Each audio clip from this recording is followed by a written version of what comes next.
What is going on, everyone? Tis Miyanovich, and I welcome you to the main dojo, the place where we process the raw struggles of men in an unprecedented paradigm. There is something inside of you that wants you to be more than what you are. But there also may be something inside of you that wants you to go down. And for some of us, that means going down for good. So, remove your ego, drop your bullshit, become vulnerable, and step into the dojo, mate.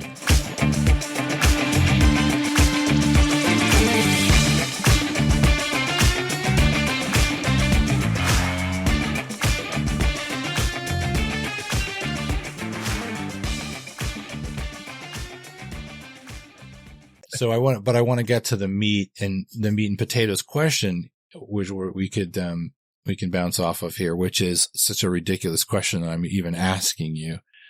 But it's not a ridiculous question for a lot of people out there. Are gay men men? That's the question. Are gay men actually men? Yeah, it is such a simple question. And I mean, for me, obviously the answer is yes.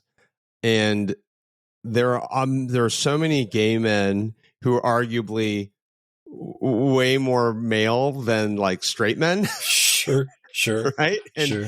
The easy one is on the physicality. Like there are so many gay men who are ripped. I mean, they are just like muscles all over the place and super strong, and very fit.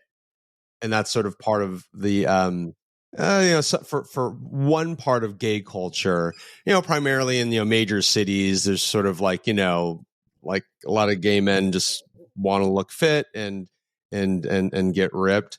But back to like that gay men stereotype that we're talking about at the beginning of our chat.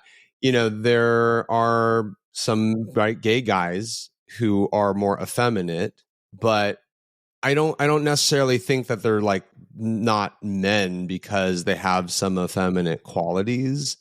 Yeah, because like at the core for me, like at the core of masculinity, it's like, well, some of these traditional traits like being a leader, right, and being strong in the face of adversity. All gay men have been bullied, right? All gay men have been bullied at some point in their life, and to be strong, right, in the face of that kind of negativity is in accepting it, right, and processing it. For me, that's about being strong, right, and having presenting in that like kind of more traditional like masculine, kind of a character trait.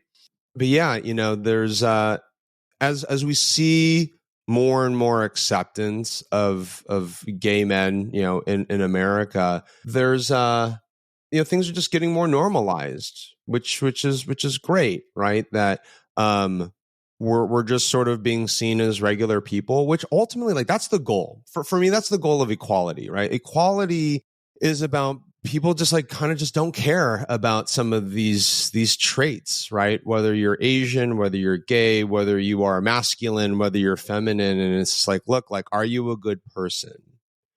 Are you accomplishing meaningful things in your life? Are you trying to leave a good mark on this world? Like, I think those are more important things to be evaluating and judging, your friends by.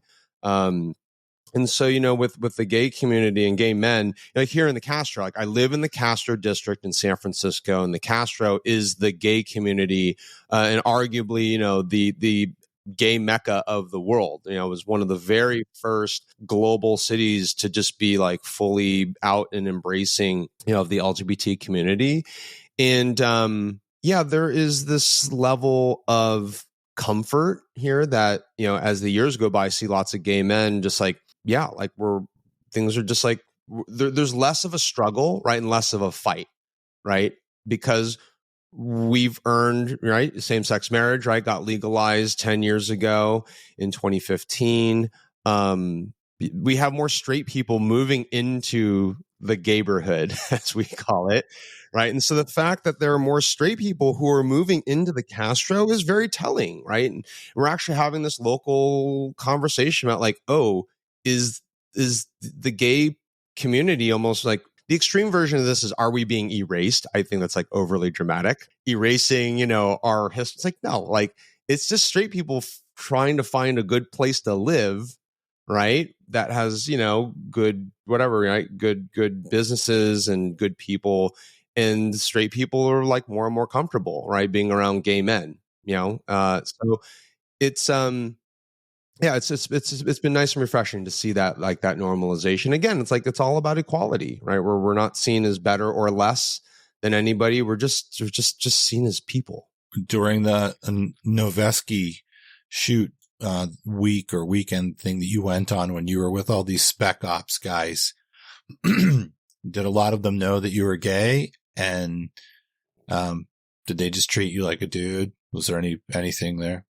Yeah, I mean, it was totally fine. I mean, most of them didn't know, but for example, the host of this like shooting event, we were out at his place in El Cajon, and he was telling the story about how the home that he bought from two gay dudes.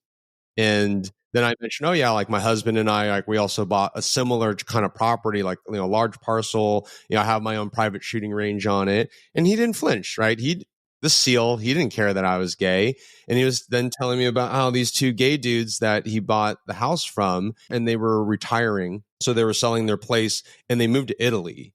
And so part of the sale though was they had 10 guns, right? These two this married gay couple had 10 guns. They couldn't bring them to Italy with them. So Andy, who's the host, he inherited 10 guns, right, along with the sale of the property. And yeah, and he was like, oh, these gay dudes were like super cool. They had like really good taste and everything.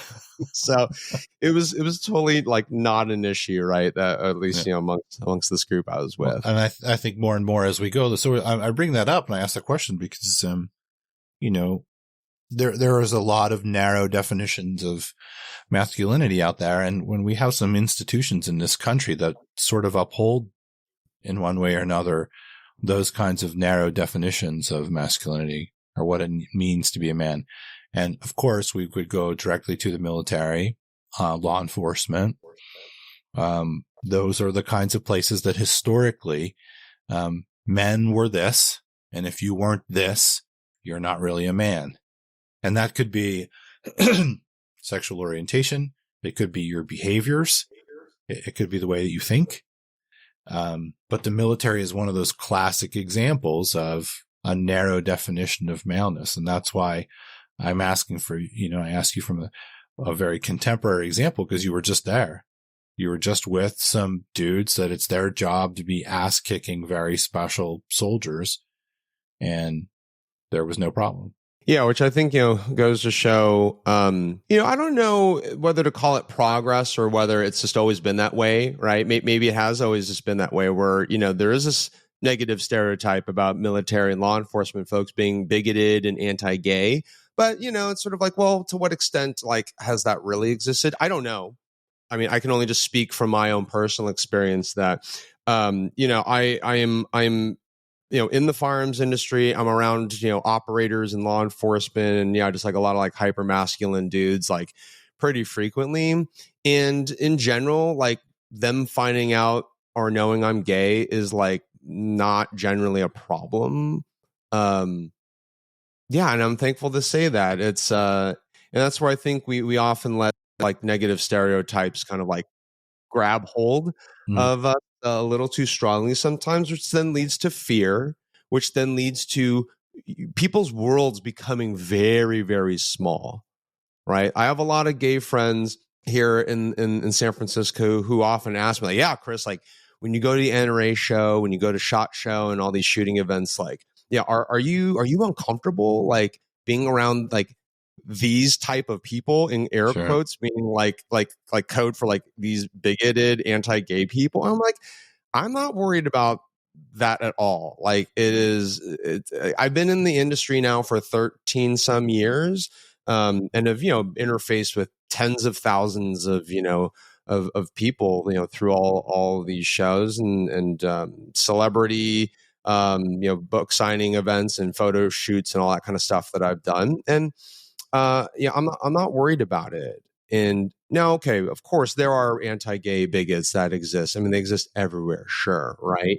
But you just gotta like just not be afraid of that, right? It's I really don't subscribe to the whole like tribal attitude of just staying with your people, quote unquote. Mm-hmm. Like it's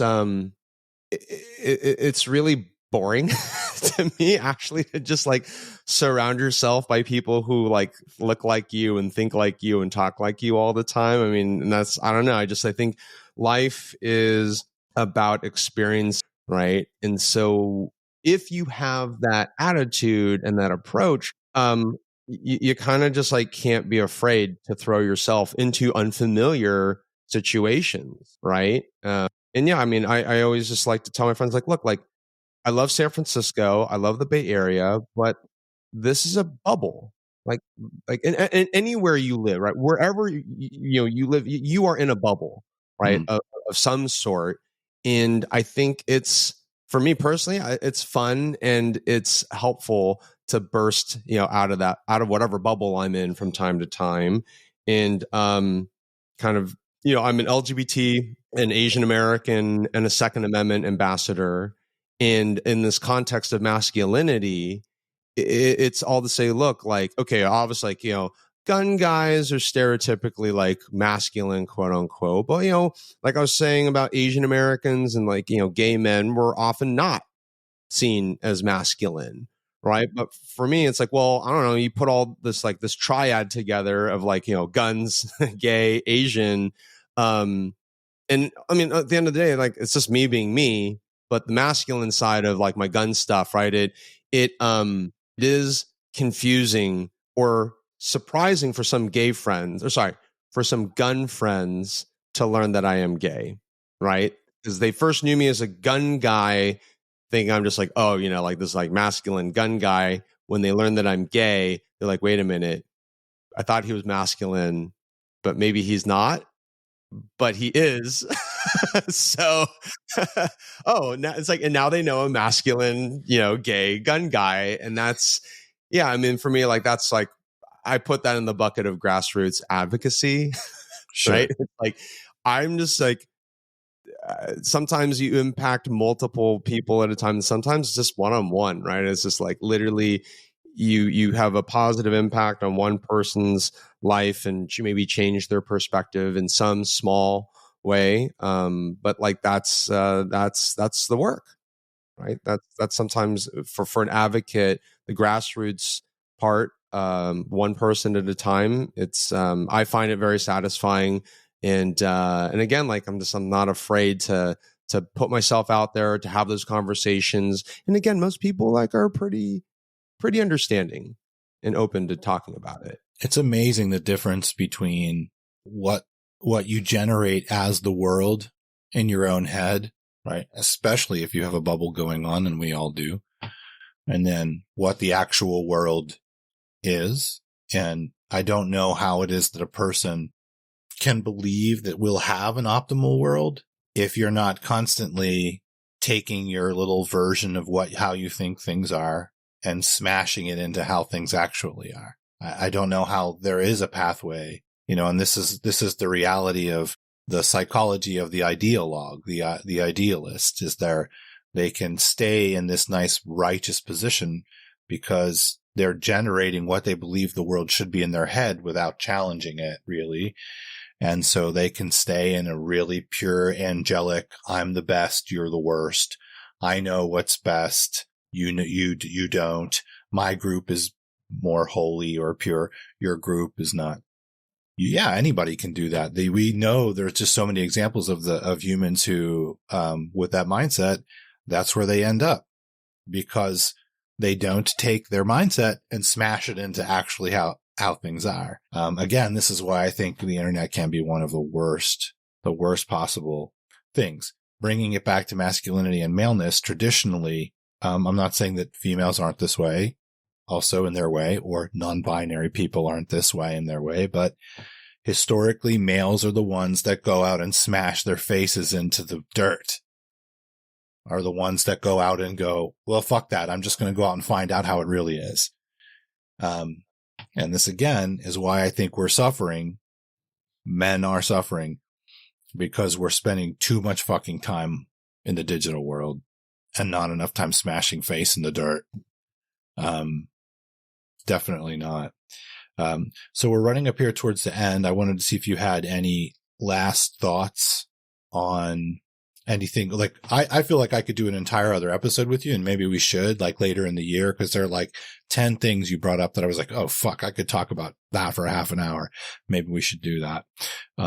But now, in terms of today and things we've covered, is there anything else that's on your mind or anything you want to get out there? Yeah, I mean, as I was thinking about, your podcast on masculinity, I think a recurring kind of question and thought that kept on coming back in my mind is, what does, this is more like meta level question, right? What does masculinity mean? And right, there is the more traditional definitions, right? I mean, they're just these social constructs.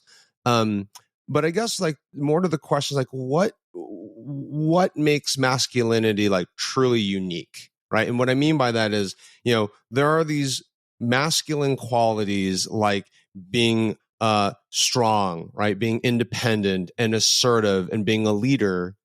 But I would use those same words to describe strong women, right? Like, and so like the traditional, like, feminine kind of aspects are like, oh, you're like more empathetic and like emotionally, connected. You're worried more about and focused on like social cohesiveness and like social harmony.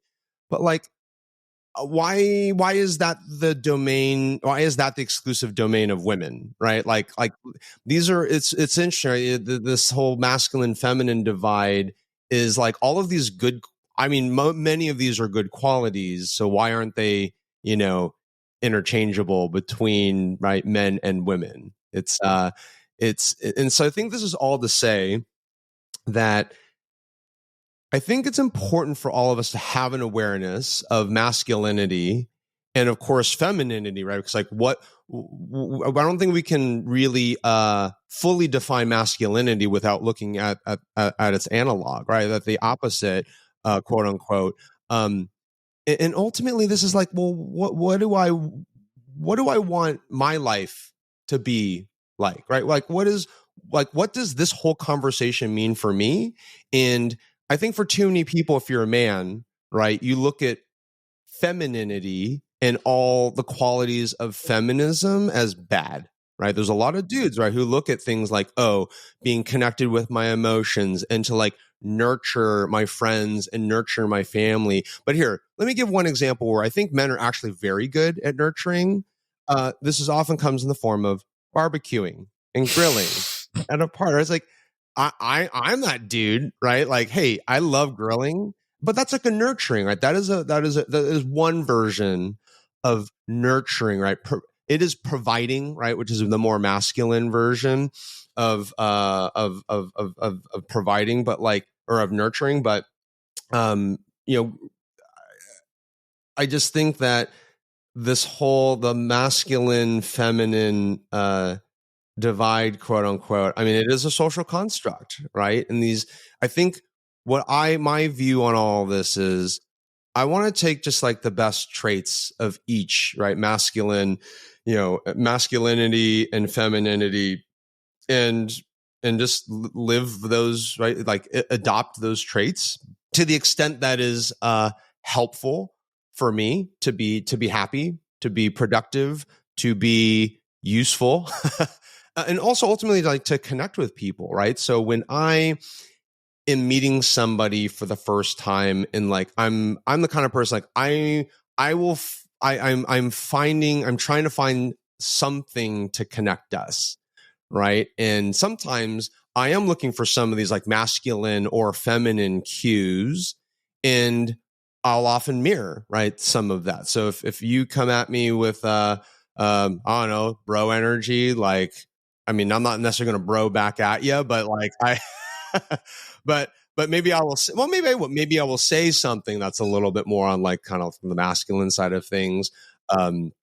Or vice versa, right? If I'm talking to a woman, but sometimes, right? But again, yeah, sometimes these traits cross over, right? So I know lots of women friends who are very masculine, right? And so like I will kind of can sometimes connect and relate to them, like, oh, mirror their like masculine quote unquote energy, and so yeah, I mean, none of these concepts are like monoliths, right? Like it's not like men are this one way and women are this other way. It's like not that simple. And yeah, I think it's helpful for us to like open our minds up to yeah, just like everything's very dynamic and nuanced. I think we all like to oversimplify things, right? A lot of the time, and it's just lazy. Like I think we just need to stop being so lazy and thoughtless, right? To just like tapping into this like deep emotional well of fear, uncertainty, and doubt. And let's not do that. Right? Don't tap into your fear, and tap more into your curiosity, your drive to be the best person you can be. And how do you do that?